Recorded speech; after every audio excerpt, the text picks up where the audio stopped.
All right, so 1984's Ghostbusters is the original film directed by Ivan Reitman, written by Dan Aykroyd and Harold Ramis, which stars Bill Murray as Dr. Peter Venkman. We have Dan Aykroyd playing Dr. Raymond Stantz.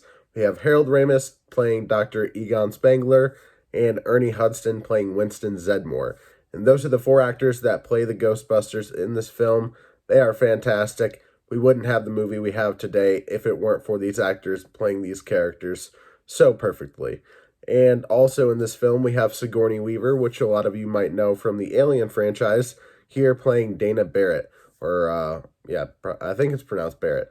Rick Moranis is also in this film as Louis Tully, and Annie Potts is in this film as the receptionist for the Ghostbusters, Jeannie Melnitz. So yeah, Harold Ramis, his character there, he is the simp neighbor to Dana Barrett. He is obviously in love with her and is not very subtle about it. Dana, she doesn't really, I don't know, she doesn't really get a whole lot of story other than just kind of, what leads her to go into the Ghostbusters in the first place. Other than that, we really don't learn a whole lot about her. But she is meant to be the love interest to Dr. Peter Venkman and also kind of a love interest to Lewis. But yeah, this is a PG film that came out in 1984. Correct me if I'm wrong, but I believe at that time PG-13 wasn't really a thing. I forget what the first PG-13 movie is, but this might have been in that time where PG-13 still wasn't a rating yet, which some people out there, especially younger people, might not even know that PG-13 hasn't always been a thing, but it hasn't. But yeah, this honestly at times feels like it should have been maybe, I don't know. If it were PG-13, it'd be pushing that PG-13 rating. Maybe not quite by today's standards, but this is a very, very inappropriate movie for kids for sure. Maybe not quite as inappropriate as Beetlejuice, but still kind of pushing it a little bit there.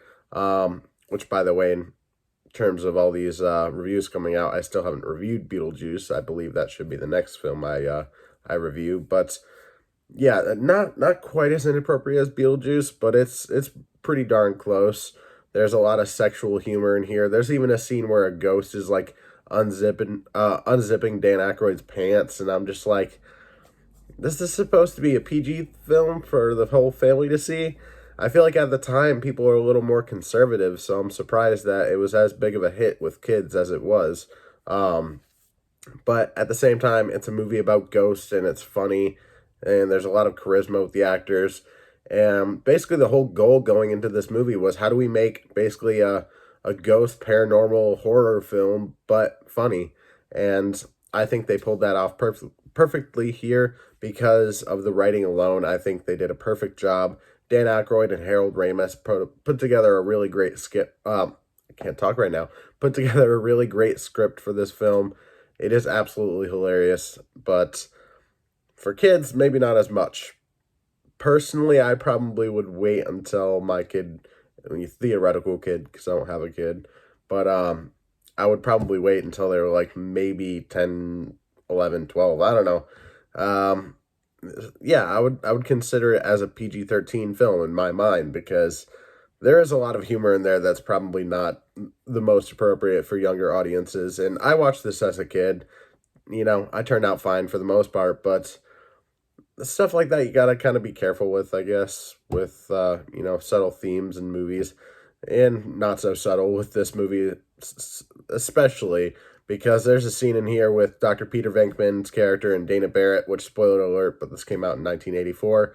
Her character gets possessed, and the whole scene of Peter Venkman and her character, the possessed version of her character, interacting is just super sexually charged, and just like, oh my god, it's pushing it. She's talking about, oh, I want you inside me and stuff. I'm like, dude, like, what the hell? And kids are watching this, and parents are just supposed to be fine with that? I don't know. I feel like most likely let's be honest, at the time, if there were parents that were overly conservative about this kind of stuff, and didn't want their kids watching it, they were probably not the ones to go take their kids to see a movie called Ghostbusters. So, I guess there's some logic there, but still, it's crazy what they got away with making this a PG film. Did R-rated films exist at the time? I feel like they did, right? So I don't think this is quite an R-rated film. They really push, especially for the time, that PG rating. They push it hard. As for like maybe a PG-13 movie, this probably would have been, you know, I mean, I don't think it would have been pushing many boundaries for that rating, but surprising to see for sure. But there's a lot of iconic moments in this movie. The whole Stay Puft Marshmallow scene, that's great. Seeing Slimer in there with a bunch of hot dogs in his mouth. I mean, the character Slimer is really fun. But the thing that really just does make this movie for me is the cast that you have and the chemistry and the charisma that they have as a team. So that really is what makes this movie, and the reason why they have such great, camaraderie and just what was the word I literally just used? Um, Charisma, back and forth. You know what I mean? Um, the chemistry. There we go. All the actors have really great chemistry. That's because a lot of these actors have actually worked on stuff before, such as SNL. Bill Murray and Dan Aykroyd worked on SNL around the same time. Well, not around the same time. They were, I believe, Bill Murray. I wrote it right here. He was on for 3 seasons of SNL from 1977 to 1980. Dan Aykroyd was on from 1975 to 1979. So they are on the show at the same time. And once you find out that they were on SNL before, it kind of makes some of the humor make a little more sense in here. It does have some of that kind of sketch comedy humor, especially with the oh man, what's the name of that? The montage. There we go. With the montage you have in here in the moment with Dan Aykroyd's pants being unzipped by a ghost or whatever. I'm just like, yeah, that seems like a very SNL thing to do. Is that an SNL thing to do at the time? I'm not 100% certain, but I feel like they were doing things like that on SNL to kind of push the bar a little bit. But yeah, Bill Murray and Dan Aykroyd worked together before this film came out, and then I believe Dan Aykroyd, or wait, no, Bill Murray and Harold Ramis worked on 1981 Stripes together. They were both actors in that film, so at least the three main actors here have really great chemistry because they have worked together in the past before making this film and have already kind of become friends or at least colleagues. So it's good to work with people that you know and have worked with before to make your chemistry on screen, and not even just your chemistry on screen, but also your writing together, like just working together in general. It makes it all the better because you've had experience with the person that you're working with. And they're just a prime example of that. They all three of them worked really well together. Ernie Hudson, I feel like, kind of gets pushed to the back a little bit in this movie, and I haven't seen the second one in a long time, but can't remember if he kind of gets pushed to the back in that one as well. He's the only one in here that's not actually a doctor, and he doesn't get introduced immediately in this film. So I don't know.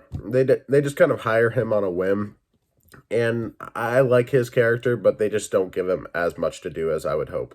Um, in a way, it almost feels like it's just like the token black guy in the movie, but I'm not going to go as far as to actually say that's what it is. So, Sigourney Weaver in here, I think she's pretty good in the movie, even though they really don't give her a whole lot to do, not a whole lot of backstory. You don't know much about her. She's just kind of there to be the love interest to Bill Murray's character.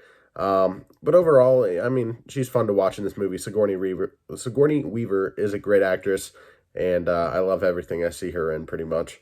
Rick Moranis is an actor I really don't think I've seen in a whole lot of movies.